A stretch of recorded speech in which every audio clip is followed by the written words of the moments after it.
सातारा जिल्ह्यातील आजच्या top 10 news दिनांक 7 February 2025 powered by VP creation Satara advertisement marketing PR। छत्रपतींबद्दल वादग्रस्त वक्तव्य करणारा राहुल सोलापूरकर हा अफजलखानाची औलाद। सातारा शिवप्रेमी आक्रमक अभिनेता राहुल सोलापूर याने छत्रपती शिवाजी महाराजांच्या बद्दल केलेल्या वक्तव्यानंतर मोठा वाद निर्माण झाला आहे। आग्र्याहून सुटका करून घेण्यासाठी छत्रपती शिवाजी महाराजांनी कोणत्याही पेटाऱ्यांचा वापर केला नव्हता, तर त्यांनी चक्क औरंगजेबाच्या सरदारांना लाच दिली होती असा आरोप एका पॉडकास्ट मुलाखतीत त्याने केला होता। त्याच्या या वक्तव्याबद्दल विविध स्तरातून निषेध व्यक्त केला जात असून छत्रपतीबद्दल वादग्रस्त वक्तव्य करणारा राहुल सोलापूरकर हा औरंगजेबाची औलाद असल्याचं वक्तव्य साताऱ्यातील शिवप्रेमींनी केलं आहे। साताऱ्यात शिवप्रेमी आक्रमक झाले असून इतिहासाची विकृती करणारा राहुल सोलापूरकर हा महामूर्ख माणूस असून सध्या महाराष्ट्राला इतिहासाचे डोस पाचतोय, त्याचा करावा तेवढा निषेध कमीच आहे असे सांगत शिवप्रेमींनी त्याचा चांगलाच समाचार घेतला आहे। सातारा येथे रंगणार 3 दिवस तमाशा महोत्सव। आज समाजात तरुणांना नोकरी नाही, महागाईने महिला बेहाल आहेत आणि नागरिक अनेक समस्यांनी त्रस्त आणि सरकार कशाला प्राधान्य देते तर तमाशाला। कराड येथील राज्य उत्पादन शुल्कचा जवान लाचलुचपतच्या जाळ्यात। खाजगी उस्माकरवी 3,000ची स्वीकारली लाच, दोघांवर शहर पोलिसात गुन्हा नोंद। दाखल गुन्ह्यामध्ये मदत करण्याकरता व पुन्हा दारू विक्रीचा धंदा चालू करून देण्याकरता 6,000 रुपये लाचेची मागणी करून खाजगी व्यक्तीच्या माध्यमातून 5,000 रुपयांची लाच स्वीकारताना कराड येथील राज्य उत्पादन शुल्कच्या निरीक्षकाला खाजगी व्यक्तीसह लाचलुचपत प्रतिबंध विभागाने रंगेहात पकडले। भीमराव शंकर माळी वय 37, निरीक्षक राज्य उत्पादन शुल्क विभाग कराड व खाजगी व्यक्ती मुस्तफा मोहम्मद मनियार वय 25 वर्ष दोघेही राहणार मलकापूर कराड अटक केलेल्यांची नावे आहेत। महाबळेश्वर येथे 26 ते 28 एप्रिल दरम्यान पर्यटन महोत्सवाचे आयोजन। पर्यटन मंत्री शंभूराज देसाई यांची माहिती। महाराष्ट्र शासनाच्या पर्यटन विभाग पर्यटन संचालनालयाद्वारे राज्यातील पर्यटनाला चालना देण्यासाठी दिनांक 26 ते 28 एप्रिल या कालावधीत 3 दिवस महाबळेश्वर पर्यटन महोत्सवाचे आयोजन करण्यात येणार आहे। पर्यटन विभाग व स्थानिक जिल्हा प्रशासनाच्या सहकार्याने आयोजित करणाऱ्या 3 दिवसीय महोत्सवात प्रेक्षणीय स्थळे, स्थानिक कला, संस्कृती, खाद्य संस्कृतीची ओळख पर्यटकांना व्हावी आणि त्या माध्यमातून पर्यटन वृद्धी व्हावी हा या महोत्सवाचा मुख्य उद्देश आहे, अशी माहिती पर्यटन मंत्री शंभूराज देसाई यांनी दिली।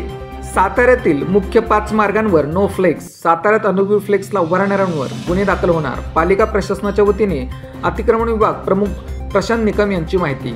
मुंबई उच्च न्यायालय, नगर विकास विभाग मंत्रालय तसेच सातारा जिल्हाधिकाऱ्यांनी सातारा पालिकेच्या हद्दीमध्ये होर्डिंग्स, अधिकृत मात्र नियमबाह्य आकाराच्या व उंचीच्या धोकादायक जाहिरात फलक, होर्डिंग, फ्लेक्स, बॅनर, पोस्टर आदींबाबत नियमानुसार कारवाई करण्याच्या सूचना दिल्या आहेत। अनधिकृत फ्लेक्सवर दिनांक 5 फेब्रुवारीपासून बंदी घालण्यात आली आहे। मुंबई उच्च न्यायालयाने दिलेल्या निर्देशांचे उल्लंघन केल्यास संबंधितांवर मुंबई पोलीस अधिनियमानुसार गुन्हे दाखल करण्याचा इशारा सातारा नगरपालिका प्रशासनाच्या वतीने अतिक्रमण विभाग प्रमुख प्रशांत निकम यांनी दिला आहे।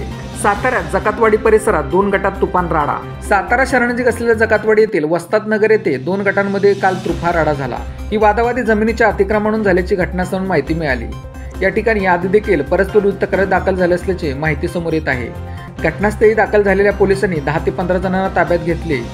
जमावातील युवकांकडून कोयते, सळे, काट्या ताब्यात घेतले असून घटनास्थळी पोलिसांचा मोठा फौजफाटा दाखल झाला होता। सुशांत मोरे यांची जिल्हा पुनर्वसन विभागातील अनियमिततेबाबत जिल्हाधिकाऱ्यांकडे तक्रार। सुशांत मोरे यांनी जिल्हा पुनर्वसन विभागातील अनियमितता, प्रकल्प असताना होणारा अन्याय आणि बोगस कागदपत्रांचा वापर याविरुद्ध जिल्हाधिकाऱ्यांना निवेदन दिले आहे। या निवेदनावर कारवाई न झाल्यास उपोषण इशारा त्यांनी दिला आहे। विभागात होणारे भ्रष्टाचार, एजंटगिरी आणि कर्मचाऱ्यांच्या वेतन अनियमिततांची चौकशी करण्याची आणि दोषींवर कारवाई करण्याची मागणी त्यांनी निवेदनाद्वारे केली आहे। प्रकल्पग्रस्तांच्या प्रकरणाच्या लांबणी रुही त्यांनी चिंता व्यक्त केली आहे। बर्ड फ्लूच्या पार्श्वभूमीवर पशुसंवर्धन विभाग अलर्ट। राज्यातील काही जिल्ह्यात बर्ड फ्लूचा फैलाव वाढू लागला आहे, त्यामुळे पोल्ट्री व्यावसायिकांमध्ये चिंतेचे वातावरण निर्माण झाले आहे। सातारा जिल्ह्यात बर्ड फ्लूची लागण झाली नसली तरी जिल्ह्याचा पशुधन विभाग अलर्ट झाला आहे।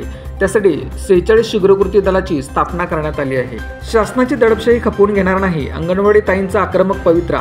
पीक पाहणी, डिजिटल क्रॉप सर्व्हेचे काम जबरदस्तीने लादत असल्याचा केला आरोप। अंगणवाडी सेविकांनी ई पीक पाहणी, डिजिटल क्रॉप सर्व्हे करावा अशी मागणी महसूल प्रशासनाकडून केली जात आहे।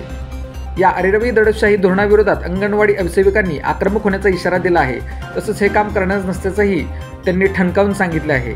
अगोदरच अंगणवाडी सेविकांना शासनाने दिलेले काम पूर्ण होत नाही तोपर्यंत नव्याने ई पीक पाहणीचे डिजिटल ॲपद्वारे करण्यात येणारे अवघड काम दिले। महसूल प्रशासनाकडून अंगणवाडी सेविकांना वेठीस धरले जात आहे, याबाबतचे निवेदन त्यांनी प्रशासनाला दिले आहे।